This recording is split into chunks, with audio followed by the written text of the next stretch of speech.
Qu'est-ce que c'est l'agroforesterie? Quelle est sa définition, ou plutôt ses définitions? Définir n'est pas un acte anodin. Pour mieux comprendre l'objet étudié, la définition permet de le cerner, de l'analyser. Définir permet aussi de mieux communiquer, sans ambiguïté. Et dans le cas de l'agroforesterie, il y a pléthore de définitions. Celle la plus peut-être connue, en tout cas la plus utilisée, est celle du Centre international de recherche en agroforesterie, le CIRAF.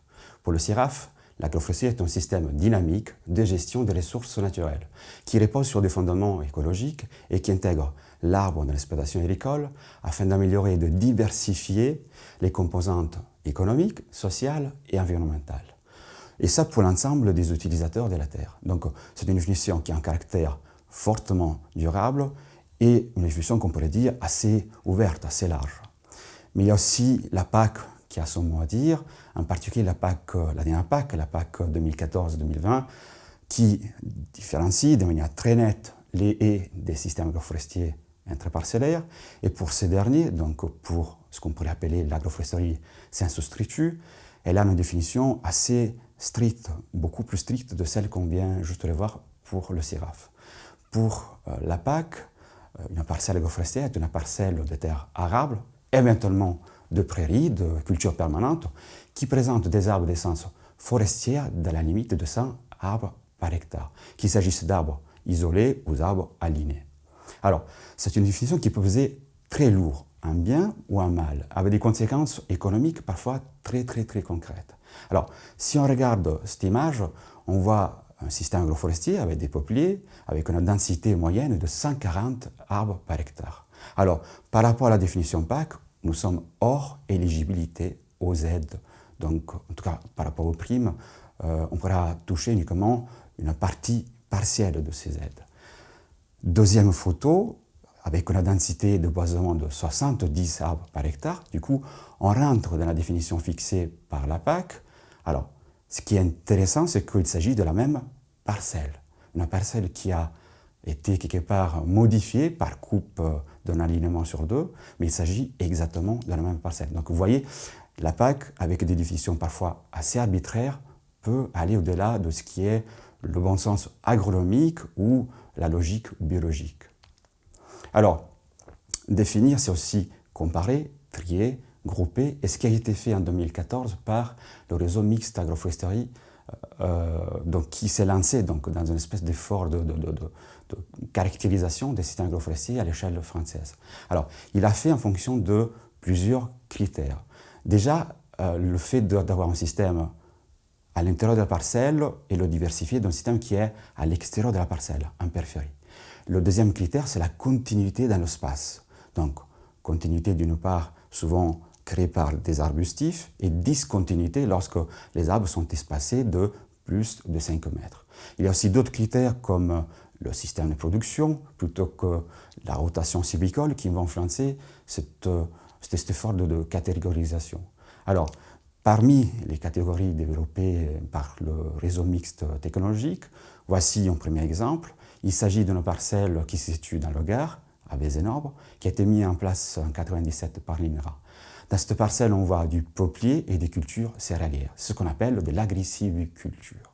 On est dans la discontinuité, les peupliers sont plantés à 5 mètres l'un de l'autre, et on est dans l'intraparcellaire. Vous voyez, les aliments se trouvent à l'intérieur de la parcelle. Alors, deuxième catégorie, donc à la place des cultures annuelles, là nous avons des prairies et nous avons en particulier de l'élevage. Les arbres accompagnent l'élevage, ce qu'on appelle du sylvopastoralisme. C'est de l'intraparcellaire, c'est du discontinu, on est très proche du schéma qu'on a vu tout à l'heure. Cet exemple a un nom si spécifique, ce sont des pré-vergers. Là, en l'occurrence, il y a des ovins qui sont en train de pâturer sous des arbres à pommiers. Troisième catégorie, les haies champêtres, les bocagères. Là, nous sommes plutôt dans le périphérique, donc en bordure de parcelles, et dans la continuité spatiale. Le vide entre les arbres d'auger est rempli par des arbustifs. Donc voilà, le paysage qu'on voit ici, c'est un espace bocager qui résume bien cette série de critères. Quatrième catégorie, les taillis à courte rotation ou à très courte rotation intraparcellaires. Ce sont des systèmes qui utilisent souvent des essences à croissance rapide du sol, du peuplier, du robinier, parfois aussi des systèmes très diversifiés. Alors, les robiniers, plutôt que les aulnes, sont introduits pour apporter des fixateurs d'azote, et ça c'est très intéressant.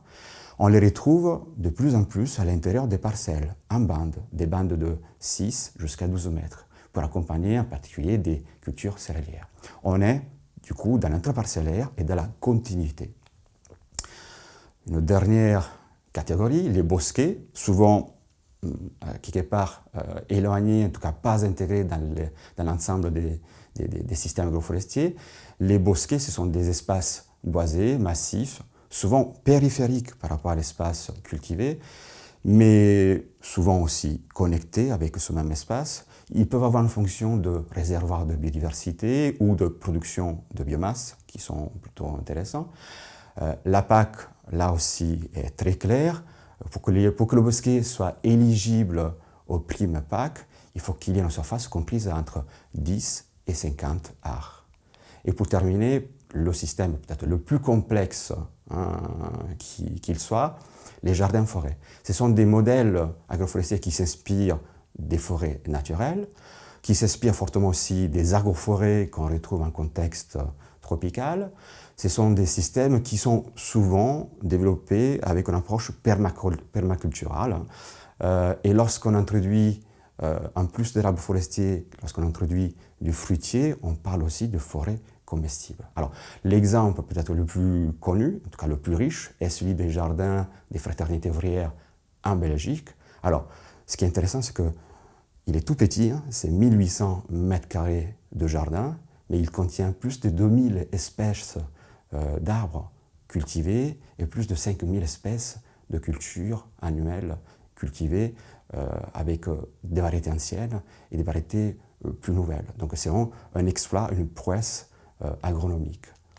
Alors, on vient de voir qu'il y a plusieurs définitions, comment s'y retrouver. Alors, je vous propose de faire un pacte. On va définir, nous, l'agroforesterie, à partir de ce qui apparaît le plus souvent sur le terrain. Donc, c'est une définition très concrète, simple et concrète. Alors, pour nous, l'agroforesterie, c'est associer des arbres et des cultures et éventuellement de l'élevage au sein ou en bordure d'une parcelle agricole. Donc, on y retrouve souvent 3 éléments, donc l'arbre, l'arbuste, l'arbre fruitier, mais aussi l'arbre forestier, toutes sortes de cultures, vignes, cultures céréalières, légumières, plutôt que plantes aromatiques, et côté élevage, là aussi la diversité est énorme, bovin, ovin, aviculture plutôt qu'apiculture. Ce qui nous intéresse, au fond, aujourd'hui, c'est d'étudier les interactions entre ces 3 composantes, de manière à limiter au maximum les phénomènes de compétition et, si possible, augmenter les effets bénéfiques, les synergies entre ces 3 éléments. Alors, pour conclure, la diversité des systèmes agroforestiers et la diversité des définitions est liée au fait que l'agroforesterie est une pratique très ancienne. Ce qui va être intéressant, c'est de comprendre de quelle manière les différents contextes économiques, historiques et géographiques ont influencé cette grande diversité de pratiques.